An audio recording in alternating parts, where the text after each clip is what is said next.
Mula sa aking binasa, ang child labor ay may malaking kabuluhan sa bawat individual na kung saan ang aming paksa ay nakapagbibigay ng malawak na impormasyon na nakapagbibigay ng kamalayan kung ano nga ba ang masamang epekto nito sa kanilang kalusugan, na kung saan sila ay lubusang hindi na nakakain ng mga masustansyang kain dahil sa kakulangan ng kanilang pampinansyal.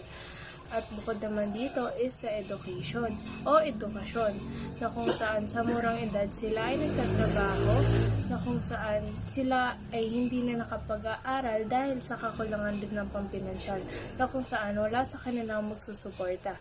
At sa kasayan naman, sila ay walang lubusang sapat na kasanayan dahil sa kakulangan ng kanilang edukasyon.